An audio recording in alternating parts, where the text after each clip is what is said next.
Cette année, c'est à Montpellier que nous avons organisé notre 16e congrès national et le premier congrès de la Confédération Synerpa, puisque la Confédération est née cette année. Et donc c'est avec grand plaisir que nous avons pu accueillir dans le même congrès, pour la première fois de façon confédérale, les EHPAD, l'aide à domicile et les résidences-services seniors. La société elle-même réfléchit pour ses vieux, entre guillemets, à trouver des solutions, des aménagements, des possibilités d'accompagnement.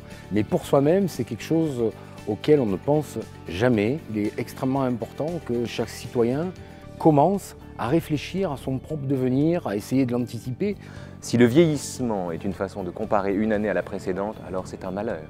Si le vieillissement est une école de bonification de l'existence et un apprentissage, si l'on vit son existence comme un apprentissage, alors oui, on peut parler d'une chance.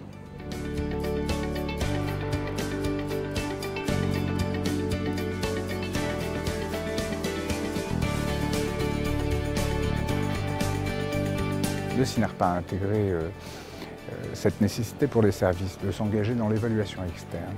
Il compte capitaliser sur les évaluations qui ont été conduites sur la quasi-totalité des EHPAD qui sont adhérents.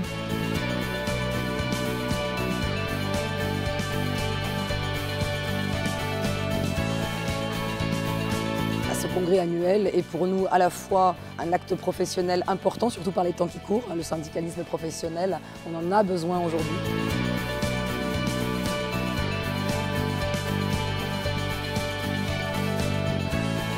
Il est intéressant de pouvoir définir un cadre un peu plus précis, puisque dans les différents produits qui sont développés aujourd'hui par des opérateurs, on trouve un peu de tout. Nous attendions de longue date la création d'un syndicat professionnel qui représente la vision médico-sociale de ce qui était jusqu'ici un service à la personne comme un autre, à savoir notre activité principale d'aide à domicile. Il faut vraiment intégrer le point de vue du client, c'est-à-dire du bénéficiaire de cet accompagnement, lui-même, sa famille. La notion de parcours est intéressante pour autant qu'on ne considère pas qu'il y a un chemin qui est absolument tracé et que la personne âgée est enfermée dans un tuyau. Il faut lui laisser la possibilité finalement de choisir son itinéraire. Ce que l'on voit aujourd'hui, c'est qu'il y a des vraies passerelles qui s'opèrent, tant au niveau des synergies métiers, bien évidemment, où on a un accompagnement, il n'y a pas de coupure dans la prise en charge, parce que nous sommes dans la coordination.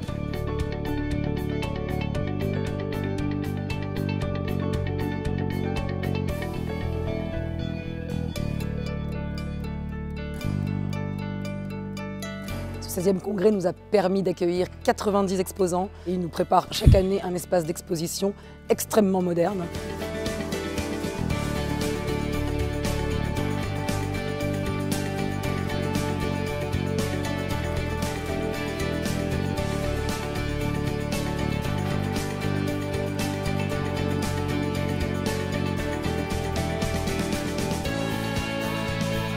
Nous avons signé avec la ministre une convention de partenariat, une convention tripartite avec la ministre, mais également évidemment avec l'association Voisins Solidaires d'Athanas Périfan, avec lequel nous travaillons déjà sur la fête des voisins et sur Maison de retraite en fête. Et donc nous rentrons dans son réseau de voisins solidaires avec l'ensemble de nos 1800 EHPAD, de nos 150 résidences services seniors et de nos 500 agences de services à domicile. On est très heureux que la ministre parraine cette initiative et c'était vraiment une occasion, comme chaque année, d'écrire ensemble l'avenir de notre profession.